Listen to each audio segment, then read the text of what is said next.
just want to talk about the good work of the Truth and Reconciliation Committee or Commission and their work towards raising awareness on the legacy of residential schools. And I want to just say that the effects of those schools live on today. And it's important for us to teach our children about the truth of that history, which is one of my biggest issues with the curriculum changes, as we'll discuss more today. The reason that we started this protest is Alex and I are just a couple of parents who are concerned about these changes, as we'll discuss in detail with all of our panelists here today.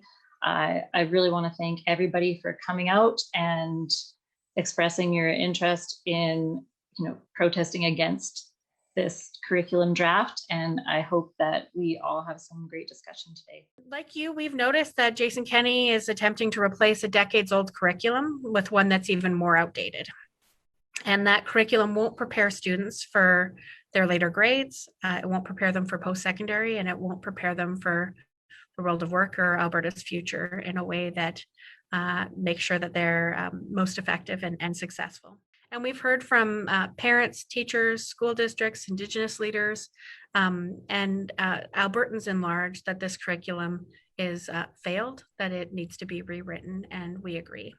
We will commit to restoring the curriculum that was being developed by the NDP, which is us, and a new round of public consultations on that content should we be elected as government and Rachel as premier again in 2023. The main message coming from teachers, or one of my main messages in this presentation, would be that any meaningful curriculum should have teachers as a meaningful part of the consultation process. I also think we just need to get back to the drawing board and with meaningful teacher input to get something a heck of a lot better than what we have. With 2.5 months left in a 35-year teaching career, I think I'm going to speak very bluntly about the draft curriculum. We are a family of educators. My wife is a kindergarten teacher. My daughter teaches grade 3. My son is a kindergarten teacher, and his partner is completing her degree in education. So we have a deep-seated concern for what is happening with the draft curriculum. The new, or should I say antiquated, problematic social studies curriculum, to me, is a complete campfire starter. It's not even worth the paper it's printed on.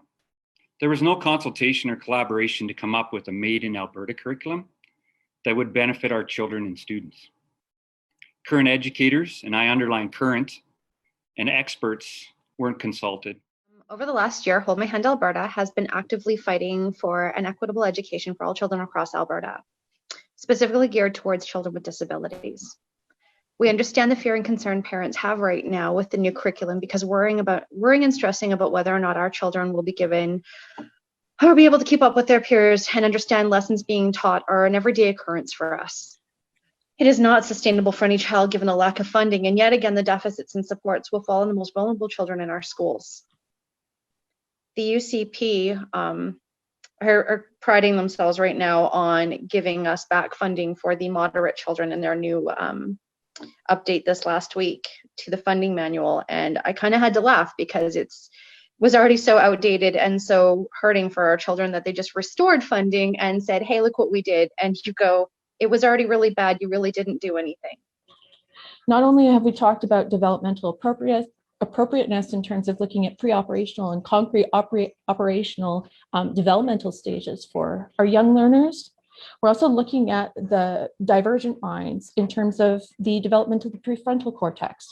Our executive functioning capacity is different. Rote memorization does not work for everyone that's neurodivergent. It discriminates against diverse learners. There are areas in this curriculum that are actively ableist. Less than a week ago, I called upon the UCP to listen to what the future of Alberta had to say. Today, I find myself doing the same, yelling into the political void on behalf of future educators. Let me make it clear.